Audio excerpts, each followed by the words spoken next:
Bonjour à tous, dans cette vidéo, nous allons corriger le TP numéro 2 sur le critère de divisibilité par 87. Dites le théorème de Chica. Dans cette première partie, on travaille dans le système décimal avec un critère de divisibilité par 87. Le critère est le suivant: pour savoir si un nombre est divisible par 87, on ajoute son nombre de dizaines au produit de son chiffre des unités par 61. Si le nombre obtenu est divisible par 87, alors le nombre de départ l'est aussi. Question 1. On considère les nombres A égale 1305 et B égale 2025. Appliquons le critère. Commençons avec A égale 1305. Le chiffre des unités est 5. Le nombre de dizaines est 130. On calcule, 130 plus 61 fois 5 égale 435. On recommence avec 435. Le chiffre des unités est 5. Le nombre de dizaines est 43. 43 plus 61 fois 5 égale 348. On recommence avec 348. Le chiffre des unités est 8. Le nombre de dizaines est 34. 34 plus 61 fois 8 égale 522. On recommence avec 522. Le chiffre des unités est 2. Le nombre de dizaines est 52. 52 plus 61 fois 2 égale 174. Or, 174 est égal à 2 fois 87, donc il est divisible par 87. On en déduit que 1305 est divisible par 87. Passons à B égale 2025, le chiffre des unités est 5. Le nombre de dizaines est 202. 202 plus 61 fois 5 égale 507. On recommence avec 507, le chiffre des unités est 7. Le nombre de dizaines est 50. 50 plus 61 fois 7 égale 477. On recommence avec 477, le chiffre des unités est 7. Le nombre de dizaines est 47. 47 plus 61 fois 7 égale 474. On recommence avec 474, le chiffre des unités est 4. Le nombre de dizaines est 47. 47 plus 61 fois 4 égale 291. On recommence avec 291, le chiffre des unités est 1. Le nombre de dizaines est 29. 29 plus 61 fois 1 égale 90. Or 90 n'est pas divisible par 87. Donc 2025 n'est pas divisible par 87.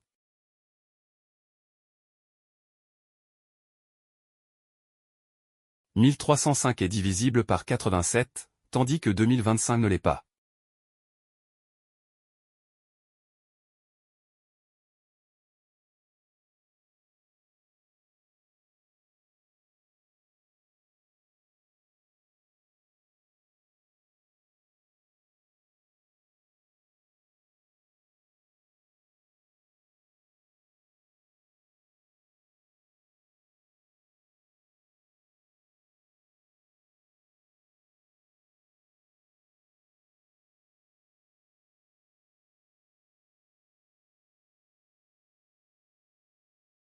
Partie B, nombre de vols.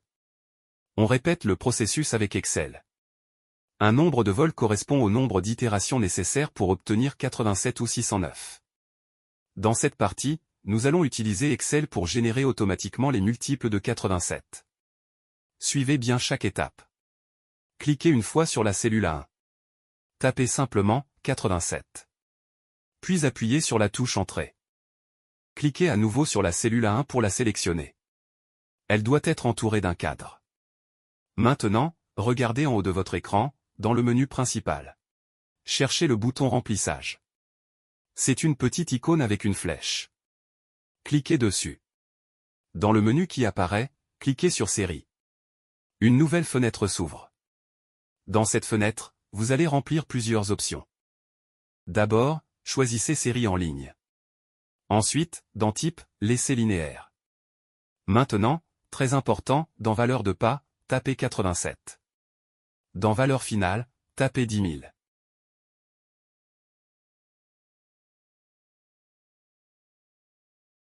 Une fois que tout est rempli, cliquez sur OK. Tous les nombres affichés sont des multiples de 87, jusqu'à atteindre ou dépasser 10 000. Cette liste va ensuite nous permettre d'étudier le nombre de vols pour chacun de ces nombres. Maintenant que nous avons généré la liste des multiples de 87, nous allons appliquer la formule pour calculer les itérations automatiquement. Dans la cellule A2, tapez la formule écrite dans l'énoncé,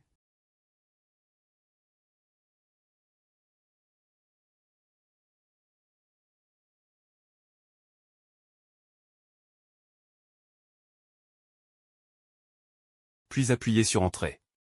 Cette formule permet de vérifier si on a atteint 87 ou 609. Sinon, appliquez le critère et générez la valeur suivante automatiquement. Cliquez sur la cellule A2. Placez votre souris en bas à droite de la cellule, sur le petit carré. Quand le curseur devient une croix, cliquez, maintenez, et faites glisser vers le bas jusqu'à la cellule A9. Puis relâchez.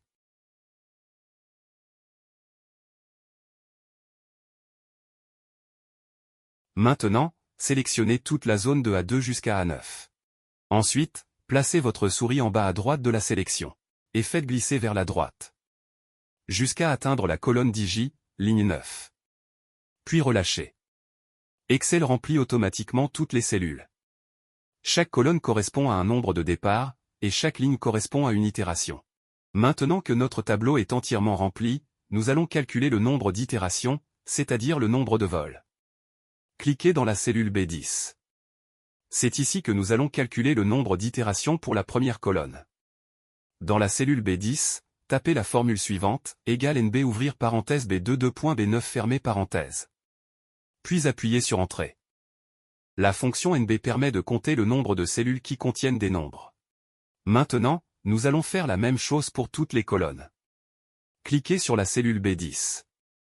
Placez votre souris en bas à droite de la cellule. Quand le curseur devient une croix, cliquez, maintenez, et faites glisser vers la droite. Jusqu'à la colonne Digi10. Puis relâchez. Chaque cellule de la ligne 10 correspond maintenant au nombre de vols pour chaque multiple de 87. Nous arrivons maintenant à la dernière étape du TP, déterminer le nombre de vols maximal. Cliquez dans la cellule B11. C'est ici que nous allons calculer la valeur maximale. Dans la cellule B11, tapez la formule suivante, égale max ouvrir parenthèse. B10 2.Digi10. Fermez parenthèse. Puis appuyez sur Entrée. Excel affiche le résultat 8. Cela signifie que le plus grand nombre de vols est égal à 8. Autrement dit, parmi tous les multiples de 87 étudiés, certains nécessitent jusqu'à 8 itérations pour atteindre 87 ou 609. Maintenant, nous allons identifier quel nombre donne ce maximum. Regardez la ligne des résultats, de B10 jusqu'à Digi10. Parcourez la ligne de gauche à droite, jusqu'à trouver la première cellule qui contient 8.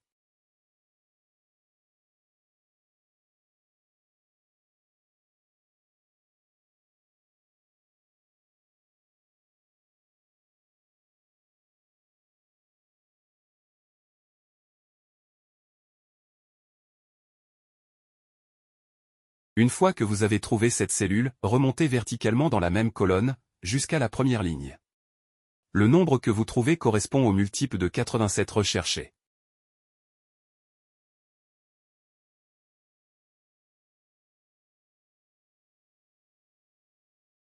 Le plus petit multiple de 87 inférieur à 10 000.